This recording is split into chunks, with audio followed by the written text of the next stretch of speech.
Kita akan langsung menyimak keterangan pers dari pemerintah Provinsi DKI Jakarta terkait dengan status PSBB transisi. Terakhir ini adalah 13,6%. Nah, angka positivity rate di Jakarta insya Allah kredibel, bisa dipercaya. Kenapa? Karena jumlah testingnya cukup.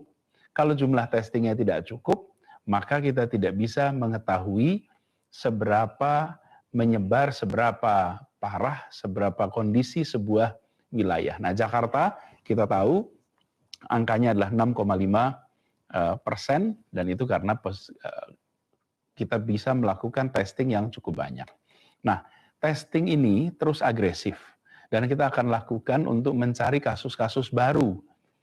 Hari ini saja, lebih dari 80% spesimen tes di DKI adalah untuk menemukan kasus baru. Sisanya pengulangan. Jadi, sumber daya yang kita miliki, kita gunakan bukan untuk ngetes ulang, tapi dipakai untuk mencari kasus baru. Tujuannya adalah keselamatan warga. Dengan kita menemukan kasus baru, maka yang bersangkutan tahu bahwa positif, yang bersangkutan bisa isolasi, sehingga orang tuanya, istrinya, suaminya, anaknya, tetangganya, koleganya bisa terhindar dari penularan. Jadi tujuan dari agresif testing ini itu untuk mencegah terjadinya penularan yang lebih besar lagi. Bila kita tidak melakukan itu, bila kita mengurangi angka tesnya, mungkin angka positif Jakarta akan kelihatan rendah. Di atas kertas kita akan kelihatan, oh seperti aman.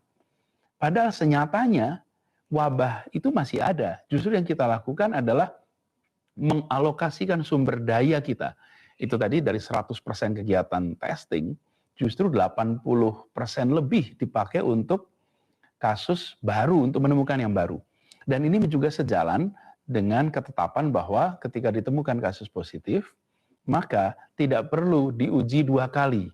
Cukup diuji 1 kali, sesudah itu setelah lewat masa inkubasi, maka mereka bisa kembali ke rumah masing-masing. Nah, melihat kondisi ini, bahwa positivity rate kita di atas atau masih 6,5%, kemudian angka R kita juga, RT kita itu masih sekitar 1. Karena itulah dengan mempertimbangkan semua kondisi, maka kita memutuskan untuk kembali memperpanjang PSBB masa transisi ini di fase pertama untuk ketiga kalinya sampai dengan tanggal 13 Agustus 2020. Dengan perpanjangan PSBB masa transisi fase 1 ini, artinya kegiatan yang selama ini berlangsung harus terus mengikuti protokol kesehatan yang ada. Pemprov DKI bersama dengan kepolisian, dengan TNI akan terus melakukan pemeriksaan, akan terus melakukan pendisiplinan, dan langkah-langkah tegas akan terus dikerjakan oleh Pemprov DKI Jakarta. Dan kita mengetahui, pertama, dalam 2 minggu terakhir ini, klaster perkantoran menjadi salah satu tempat utama bermunculannya kasus-kasus baru.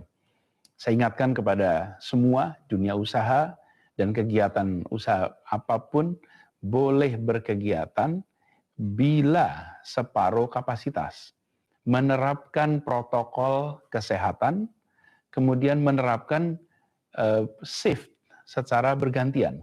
Jadi ada jeda dalam bekerja.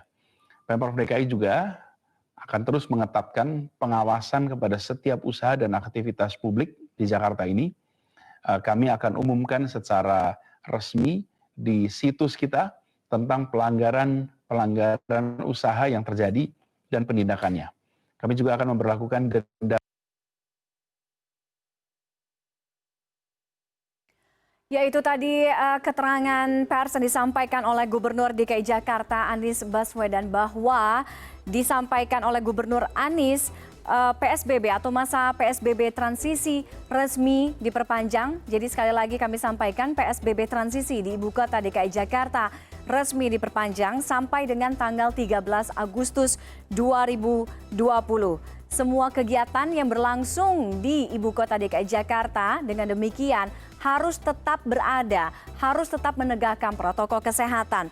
disampaikan oleh Gubernur Anies juga bahwa dengan adanya atau dengan munculnya klaster perkantoran, angka kasus COVID-19 di klaster perkantoran, bahwa seluruh dunia usaha harus menentukan atau harus mengikuti protokol kesehatan seperti dengan adanya separuh kapasitas, pemberlakuan separuh kapasitas, lalu dengan menerapkan shift bergantian dan juga protokol kesehatan.